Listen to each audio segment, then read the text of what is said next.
Baik pemirsa Metro TV Lampung, diskusi akan kita lanjutkan bersama Pak Yus Mariza. Barangkali Pak Yus tadi yang sudah dijelaskan panjang lebar, tetapi kepada unsur pengawasannya seperti apa sih? Pihak Bea Cukai ini, petugas Bea Cukai mengawasi seluruh barang baik yang akan diekspor atau diimpor itu apakah sudah ada SOP-nya seperti itu, misalnya katakan untuk komoditas tertentu, komoditas perkebunan atau komoditas konsumsi, apakah sudah ada SOP-nya tertentu? Baik, jadi gini Pak Widodo, jadi saya gambarkan saja kegiatan ekspor impor saya ambil contoh di wilayah kerja kami.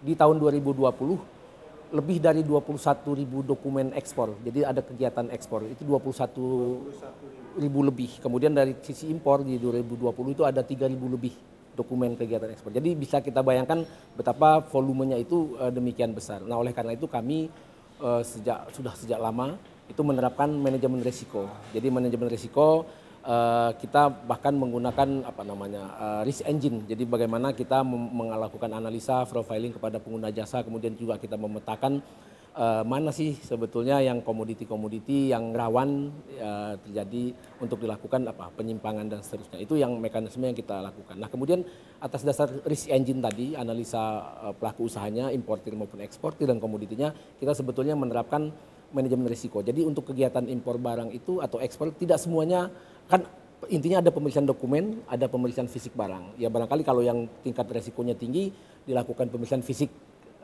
barang dan diperiksa dokumen baru boleh barang keluar. Nah, untuk ekstrimnya yang memang betul-betul sangat berisiko rendah itu barangkali bisa begitu dia menyampaikan pemberitahuan dokumen impornya ke sistem kami, ya barangnya langsung bisa keluar, dokumennya bisa dan fisik tidak dilakukan pemeriksaan fisik dan dokumennya itu dilakukan belakangan setelah barangnya keluar. Jadi kira-kira kami menggunakan manajemen risiko supaya memang betul-betul kita yakini di tengah-tengah begitu banyaknya volume yang harus kita tangani, tetapi kita bisa menerapkan pelayanan dengan baik, tetapi juga tanpa mengabaikan unsur pengawasan. Pak Yus, kalau kita bicara tentang bea cukai itu kata kuncinya apa? Yaitu adalah pencegahan penyelundupan. Nah, seperti apa pihak bea cukai ini dan petugas-petugasnya mengantisipasi penyelundupan? Seperti apa sih misalnya dengan alat-alat tertentu, dan bagaimana pula dengan nasib barang-barang selundupan itu, apakah dimusnahkan atau dimasuk ke pasar kembali atau seperti apa? Baik, Mas Widodo. Jadi kalau kita bicara penyelundupan, ini konteksnya adalah bicara pengawasan. Jadi memang Direktorat Jenderal Bea dan Cukai sudah mengembangkan suatu sistem, sekali lagi risk engine yang mengarah kepada artificial intelligence nantinya. Jadi memang itu kan pengawasan suatu siklus, bagaimana kita mulai mengumpulkan informasi, mengolah informasi dari sisi intelijennya, kemudian itu menjadi informasi yang bisa digunakan untuk melakukan penindakan terhadap kegiatan-kegiatan yang importasi yang menyimpang atau eksportasi yang tidak sesuai dengan ketentuan. Kemudian dari hasil penindakan itu kan terbagi, mungkin ada kesalahan administratif atau yang ke pidana. Nah, ini juga menjadi feedback, menjadi input lagi ke dalam sistem kita terkait dengan informasi. Jadi sebenarnya suatu siklus. Nah, di samping itu juga kami berkoordinasi erat Pak, dengan aparat penegak hukum mulai dari TNI, Polri, BNN, Kejaksaan dan seterusnya. Kami juga banyak komunikasi Bea Cukai komunikasi dengan Bea Cukai di luar negeri, seperti di Malaysia yang kita kenal dengan Patkor Kastima, kemudian juga dengan negara-negara lain, Bea Cukai di negara lain, kemudian juga dengan WCO. Jadi kami ini punya organisasi Bea Cukai internasional yang namanya World Customs Organization, yang anggotanya itu lebih banyak dari anggota PBB Pak. Kira-kira seperti itu. Itulah sarana kita pertukaran informasi dan seterusnya.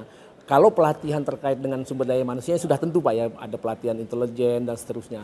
Nah, terkait dengan peralatan, jadi memang kalau bicara pengawasan kan yang harus kita awasi pertama adalah bagaimana barang itu masuk ke tempat-tempat yang memang tidak dibolehkan. Kan tadi saya sampaikan tempat-tempat yang sudah ditunjuklah yang boleh barang itu masuk. Tapi untuk mengawasi barang-barang yang memang mengarahnya ke tempat-tempat yang bukan ditunjuk, kita juga punya patroli laut Pak. Jadi kan patroli laut itu kita bisa menyisir kira-kira kemana arah kapal-kapal itu ke tempat-tempat yang tidak lazim dan seterusnya. Nah, kemudian kalau di dalam konteks dia masuk ke pelabuhan-pelabuhan yang sudah ditunjuk, kita kan begini Pak, kita sebetulnya untuk impor dalam dunia perdagangan itu kita menggunakan self declare, jadi self assessment. Jadi kalau seseorang ingin mengimpor, dia menyampaikan dokumen Pak ke kami, dia menghitung sendiri dia masuk barang, dia memberitahukan barangnya apa, kemudian hitungan biaya masuknya dia sampaikan ke kita. Nah itulah yang kita lakukan penelitian.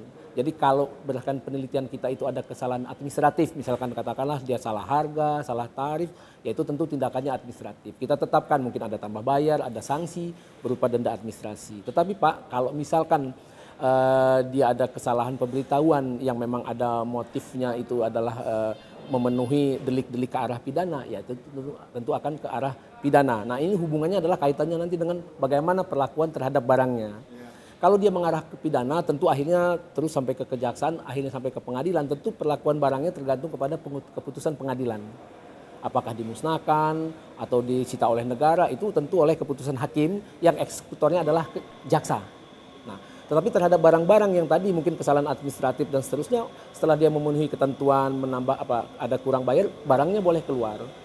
Gitu. Tetapi ada barang-barang lain yang memang sesungguhnya dia tidak memenuhi ketentuan, tapi tidak ada motif atau tidak ada unsur pidana, tapi tidak memenuhi ketentuan untuk diimpor. Nah itulah barang yang kita tahan Pak, bahasanya kita tahan tidak boleh keluar. Nah terhadap barang-barang itu ya nanti kita nyatakan sebagai, ada istilah barang dikuasai negara, kemudian menjadi barang milik negara. Nah setelah dinyatakan sebagai barang milik negara, peruntukannya itu menjadi kewenangan Menteri Keuangan. Kita usulkan peruntukannya kepada Menteri Keuangan. Peruntukannya apa saja? Misalkan kalau barangnya sudah busuk atau rusak tidak bernilai ekonomis ya biasanya ke pemusnahan.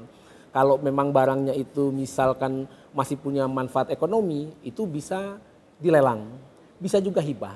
Kita sudah banyak melakukan hibah, ada teman-teman menangkap beras, kita hibahkan ke masyarakat, ada pernah menangkap laptop, kita sumbangkan ke sekolah dan seterusnya seperti itu. Nah terhadap barang-barang yang memang tidak memenuhi ketentuan ya tentu juga dimusnahkan. Seperti barang-barang, ada istilah barang kena cukai.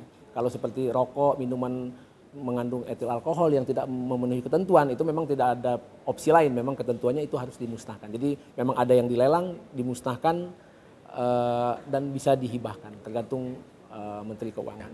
Jadi tidak semua kesalahan itu mengandung unsur pidana ya Pak? Mungkin ada administratif sifatnya. Administrasi. Ya. Oke, terima kasih Pak Yus. Nanti kita akan kembali lanjutkan lagi usai jeda berikut ini.